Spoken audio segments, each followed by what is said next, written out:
Welcome to Pet Story. We hope you're going to love it here. Make sure to subscribe and turn on post notifications before you start watching, as we make amazing stories like this every day. Okay, let's get right to it. Chapter 1. The Girl Who Refused to Hope. Lena sat by the window in her wheelchair, staring out at the rusted swings in the playground across the street. They creaked in the wind, twisting gently as if haunted by the laughter that once filled the air. Laughter that used to be hers. 2 years ago, that swing set was her kingdom. She'd run, climb, and somersault until the sun dipped low behind the trees. But all of that stopped the day a drunk driver ran a red light and changed her life forever. Now Lena was 12, and she hadn't walked since. Her legs were thin and still, her sneakers spotless from never touching the ground. The doctors said she had a chance, a small one, if she worked hard in therapy. But Lena didn't want to hear about chances anymore. They were just polite ways of saying, maybe, but probably not. Her mother, Tasha, tried everything. She painted Lena's room yellow. A sunshine color, she called it. She brought books, puzzles, even a keyboard once. She prayed, cried quietly at night. But Lena just stared. She didn't throw tantrums. She didn't scream. She had simply stopped trying. One cloudy Saturday, Tasha knocked on Lena's door. "We're going out," she said softly. Lena didn't answer. "It's a place with animals. Dogs mostly. You don't have to touch anything. I just want you to come with me." "No. Please, baby. Just a short trip." Lena looked at her hands resting in her lap. She didn't want to see dogs. Dogs were happy. Lena wasn't. But the weariness in her mother's eyes made her nod once, slowly. The animal shelter smelled like wet towels and soap.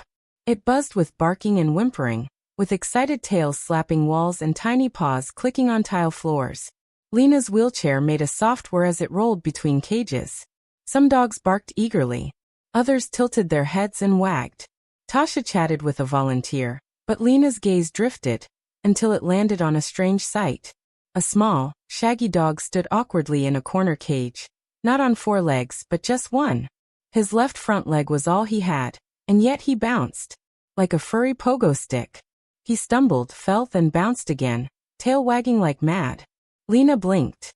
The dog stopped and looked at her, as if he knew she was different too, as if he didn't care. "Who's that?" Lena asked, her voice dry from disuse. The volunteer lit up. "Oh, him? That's Lucky. Came in last month. Car accident, poor thing. Lost 3 legs but won every heart here. Nobody wants to adopt him though." Lena stared at the dog. Lucky stared back. And for the first time in months, Lena's lips twitched. Not quite a smile, but close. "I want him," she whispered. Tasha turned sharply. "What did you say?" "I want him. The dog." The volunteer blinked. "You sure, sweetheart? He's not exactly." "I'm sure." From that moment, something shifted. Not just in Lena's heart, but in the air around her. As if 2 broken souls had found the one thing they didn't know they were missing. Hope. Chapter 2. The Shelter Visit.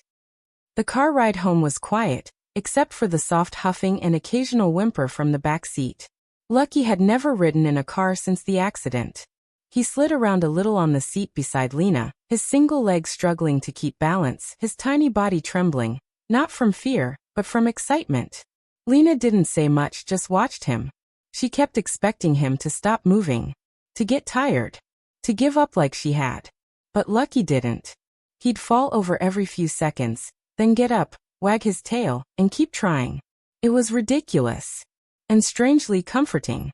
When they arrived home, Lena's mother had already laid out a small dog bed in the corner of Lena's room. But Lucky didn't seem interested in the bed. He hopped, clumsily, toward Lena's wheelchair and circled it 3 times before flopping down at the footrest with a sigh. Tasha knelt beside him, eyes soft. "He's chosen his spot." Lena said nothing, but her hand drifted down, brushing Lucky's wiry fur. He licked her fingers once and rested his head on her shoe. That night, Lena couldn't sleep. She kept listening to the soft snoring from the floor. It wasn't loud, just a steady rhythm, like a heartbeat she hadn't heard in a long time. It was strange. She had brought home a broken dog, but somehow, she felt less broken herself. The next few days passed in gentle silence. Lucky followed Lena everywhere. He couldn't jump onto her lap, only one leg after all, but he'd nudge the wheelchair and bark until she reached down to pet him. He'd tumble across the tile floors like a shaggy little gymnast, wobbling his way through the house as if nothing in the world could stop him. Lena still didn't smile, but she watched him. Every fall, every get-up, every proud little bark that followed. One afternoon, Tasha rolled Lena's chair into the backyard for fresh air. Lucky hopped behind them eagerly, sun catching the whiskers on his snout. The grass was uneven, and Lucky struggled more than usual. He tripped on a small mound of dirt and tumbled sideways into a patch of clover. Lena gasped. Lucky! He lay there for a second, stunned. Then, tail wagging, he got back up and barked. Just one bark. Loud. Triumphant. As if to say, I'm still here. Lena looked down at her own legs. Still. Motionless. But something sparked inside her chest. Not in her legs. She was used to the silence there, but somewhere deeper. A place she thought had shut down completely. Mom, she said softly. Tasha turned. Yes, baby. Do we still have that red tennis ball? From before? Tasha blinked. Yeah. I think so. Why? I want to throw it for him. That afternoon, Lena threw a ball for the first time in 2 years. She didn't throw it far. Her arms were weak. But Lucky didn't care. He chased after it like it was the most important thing in the world. Over and over again. And every time he brought it back, Lena threw it again. Not because someone told her to. Not for therapy. But because Lucky had made her forget. Even if just for a minute, that she couldn't walk. And that minute felt like flying. Chapter 3. A Bond Begins. Lucky became a part of the house like he'd always been there. He had his routines. Morning hopping laps around the living room. Lunchtime naps beside Lena's wheels. And late-night snoring that filled the room with a gentle hum. He followed Lena like a shadow with a limp. Always bumping into furniture. Always refusing to quit. But something unexpected started to happen. Lena began to talk. Not all at once. Not loud. But it began with a whisper. You fall too much, she said one morning as Lucky bumped into the corner of her dresser. He let out a happy bark in reply, as if agreeing. You're ridiculous. He barked again. Tasha overheard from the hallway, and nearly dropped her coffee. She didn't say anything. Just stepped away quietly, letting the moment be what it was. Magic. That afternoon, Lena was alone in her room, sketching on a piece of scrap paper with a dull pencil. Lucky sat beside her, tongue out, panting after his usual living room marathon. You know, Lena murmured. You don't even realize you're supposed to be miserable. Lucky tilted his head. I mean, you have one leg. That's it. Just one. But you hop around like you're winning at life. She looked down at her legs. Still lifeless. Still cold. I used to dance, she said suddenly, voice barely above a breath. You believe that? Me. I was good too. Won a trophy once. I bet you wouldn't believe it if you saw me now. Lucky nudged her hand with his nose. Lena blinked at him. Yet maybe you would. Later that week, Tasha found an old video on her phone. Lena, age 8, spinning barefoot in the living room, laughing. Music in the background. Long braids flying. Her feet light and fast. She showed it to Lena that night, unsure if it was the right move. But Lena watched it in silence. Then pressed replay. Then again. And again. Lucky sat beside her the whole time. Tail gently tapping the floor in rhythm with the background music. That night Lena didn't cry.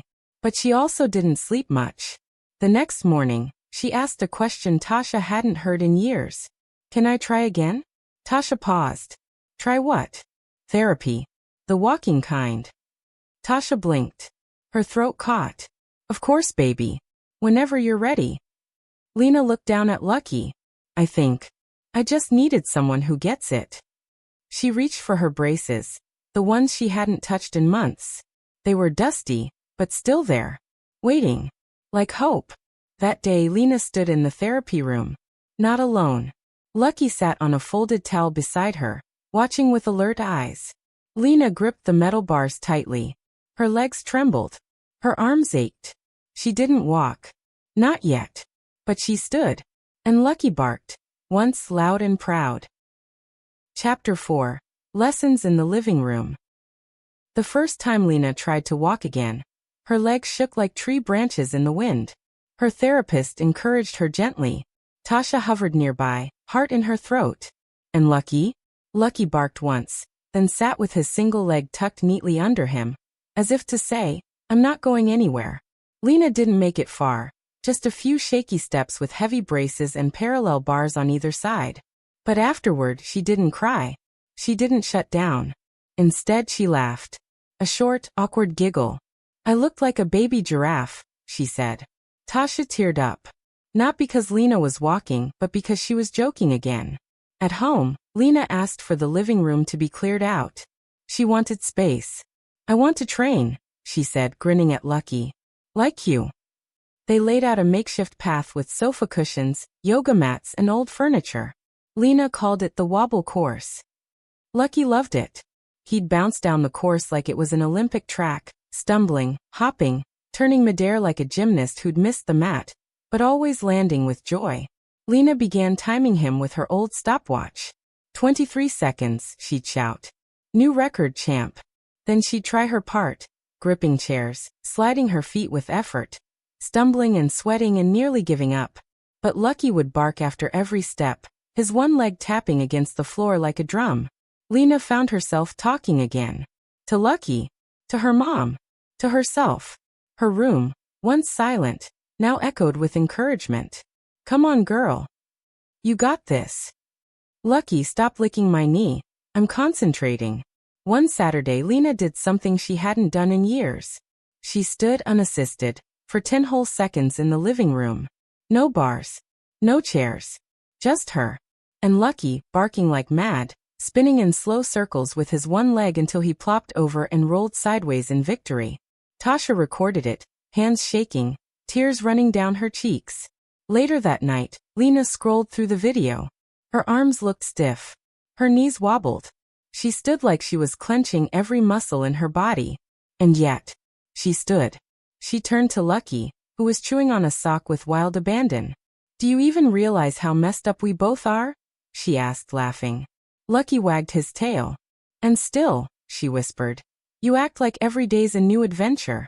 She reached down and hugged him, not just a pat or a stroke, a full tight hug. He froze for a moment, surprised, then nuzzled into her chest. From that day on, every afternoon became training time. Sometimes therapy, sometimes chaos. Sometimes Lena cried when her legs wouldn't cooperate. And when she did, Lucky would simply lie beside her, nose on her foot, as if saying, we fall. We rest. Then we try again. Chapter 5. The First Step. It happened on a Tuesday. Not a holiday. Not a birthday. Just an ordinary Tuesday with nothing special about it. The sky was gray. Rain tapped gently on the windows. The living room smelled like oatmeal and old socks. Lucky had raided the laundry basket again. Lena was practicing as usual. Tasha had gone into the kitchen to take a call. Lucky sat nearby, chewing a rubber bone that had lost most of its squeak. Lena was gripping the back of the couch, her braces locked in place, her jaw clenched. She wasn't trying to prove anything. She wasn't thinking about progress. She was just moving. One hand, then the other. Left foot, right foot. Pause. Her heart was hammering in her ears, but the silence around her was so deep. She could almost hear her thoughts shouting, don't fall. Please don't fall. And then, she took one step. Not a shuffle. Not a lean. A full, clear, undeniable step.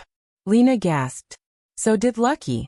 He dropped the bone, scrambled upright, and let out a high-pitched bark that sounded more like a celebration than a sound.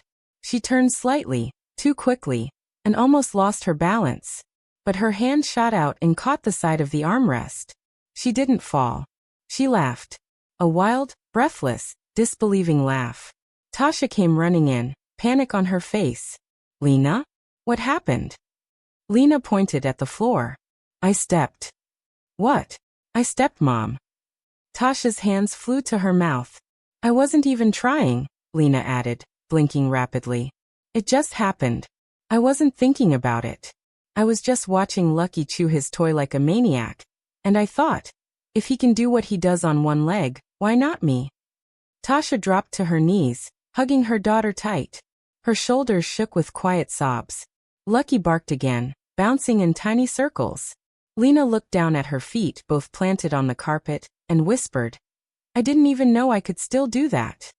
That night, there was no party, no cake, no music.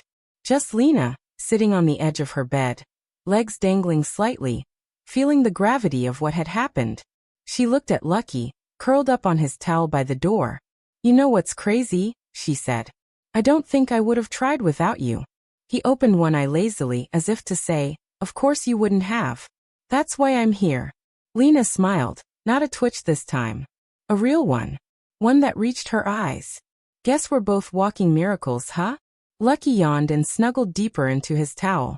And just like that, Lena knew. She was no longer afraid of what tomorrow might bring. Because now she had taken the first step. Chapter 6, The Setback. The day started like any other. Lena was up early, her energy brighter than ever. She had walked 5 full steps the day before, and she was already making plans. She wanted to try the community therapy pool. Maybe even dance again someday. Not big moves, just something. Lucky, as usual, hopped after her like a furry cheerleader, tail wagging, tongue out, thrilled by every motion she made. Don't get cocky, champ, Lena teased. I've got 2 legs. You've got one. I think I'm catching up. Lucky barked once, then bounced toward the front door for his morning sunbath. Lena wheeled over to let him out. That was when it happened. It took just a second. Lucky hopped down the front steps, something he'd done dozens of times before. But this time his leg slipped. He yelped. A sharp, broken sound that shattered the morning quiet. Lena's breath caught. She shouted his name, heart pounding, as she scrambled to unlock the screen door. Tasha came rushing from the kitchen as Lucky lay at the bottom of the steps, panting in pain, not moving. His one leg, the only one he had left, was trembling violently. The vet's office was quiet. Too quiet. Lena sat beside Lucky's crate in the exam room, her hands shaking. Her braces felt heavier than ever. Her mouth was dry. Tasha sat beside her, silently rubbing her back. The vet entered, lips pressed tight. He sprained it badly, she said gently. Might be a fracture. We're doing scans to be sure, but he won't be able to put weight on it for a while. Lena's eyes widened. But he only has one leg. The vet nodded. I know. We'll do everything we can. But he'll need full rest. No movement for at least 6 weeks. Maybe longer. Lena blinked hard, the sting behind her eyes returning. He can't walk. No. Not for now. The ride home was silent. Lucky lay in the crate with a soft cone around his head and bandages around his only leg. His body was still. Unusually still. Lena sat beside him, one hand inside the crate, gently touching his side. At home, they laid him on the couch. He didn't move, didn't bark. Just rested his head against the cushion, eyes barely open. Lena sat beside him for hours. I'm sorry, she whispered. I shouldn't have let you go out alone. I should have been faster. He didn't respond. And for the first time since she'd met him, Lena felt truly alone again. Over the next few days, the house changed. Quiet returned. The happy chaos of the living room was gone. No barking. No hopping. No tail thumping against walls. Lucky wouldn't eat unless Lena hand-fed him. Wouldn't move unless she lifted him. Wouldn't even look at the window. He's depressed, the vet said over the phone. It happens, especially in animals with trauma. Just be there. Let him feel you close. So Lena stayed close. Every hour. Every night. She read to him, even when he didn't respond. She played his favorite songs. She even cried into his fur when the weight of everything became too much. And somewhere in that pain, she realized something. This wasn't just her recovery anymore. She wasn't the only one learning to walk again. Now it was Lucky's turn.